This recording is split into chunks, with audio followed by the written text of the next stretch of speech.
AP deputy CM Pawan Kalyan పేషీలో బెదిరింపు call కలకలం రేపింది.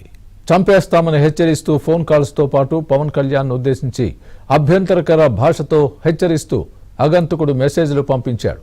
ఈ విషయాన్ని పేషీ సిబ్బంది పవన్ దృష్టికి తీసుకువెళ్లారు. ఆయన సూచనలతో పోలీసు ఉన్నతాధికారులకు వారు ఫిర్యాదు చేశారు. అయితే పవన్ కళ్యాణ్ కార్యాలయానికి వచ్చిన బెదిరింపు కాల్స్ పై హోంమంత్రి అనిత ఆరా తీశారు. దీనిపై పోలీసు ఉన్నతాధికారులతో మాట్లాడి విషయాలు తెలుసుకున్నారు. కాల్స్ మెసేజ్లపై వెంటనే దర్యాప్తు చేసి నిందితుల్ని పట్టుకోవాలని ఆదేశించారు. కాల్స్ ఎక్కడి నుంచి వచ్చాయనే దానిపై సైబర్ క్రైమ్ పోలీసులు దృష్టి సారించారు. ఇదే అంశానికి సంబంధించి పూర్తి అప్డేట్ మా ప్రతినిధి సత్య చెప్తారు.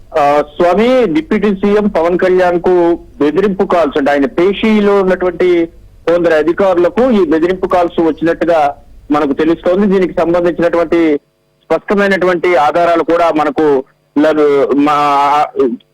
బెదిరింపు కాల్స్ వచ్చినట్టుగా స్పష్టంగా తెలుస్తోంది. ముఖ్యంగా ఉప ముఖ్యమంత్రి పవన్ కళ్యాణ్ పేషీ ఏదైతే సచివాలయంలో ఉందో ఆ పేషీకి, అదేవిధంగా క్యాంపు కార్యాలయం ఏదైతే మంగళగిరిలో ఉందో ఆ పేషీలో ఉన్నటువంటి అధికారులకి బెదిరింపు కాల్స్ వచ్చినట్టుగా తెలుస్తోంది. పేషీ సిబ్బంది బెదిరింపు కాల్స్ మెసేజ్లు ఉప ముఖ్యమంత్రి పవన్ కళ్యాణ్ దృష్టికి తీసుకువెళ్లారు. బెదిరింపు కాల్స్ విషయాన్ని పోలీసు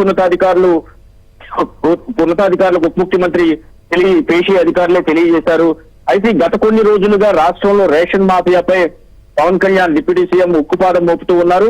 స్వయంగా కాకినాడ పోర్టులో సముద్రం లోపలికి వెళ్లి మరి ఓడలో అక్రమ బియ్యాన్ని పట్టుకుని కేసులు నమోదు చేయించారు.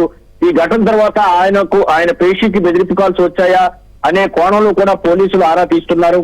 ఈ బెదిరింపు కాల్స్ వెనుక రేషన్ మాఫియా హస్తం ఉందా అనే కోణంలో కూడా విచారణ సాగుతున్నట్టుగా తెలుస్తుంది. అయితే ఇప్పటికే ఈ బెదిరింపు కాల్స్ పైన హోంమంత్రి వంగలపూడి అనిత ఆరా తీశారు. మెసేజ్లు, ఫోన్ కాల్స్ వివరాలను ఉన్నతాధికారులను అడిగి మరీ తెలుసుకున్నారు.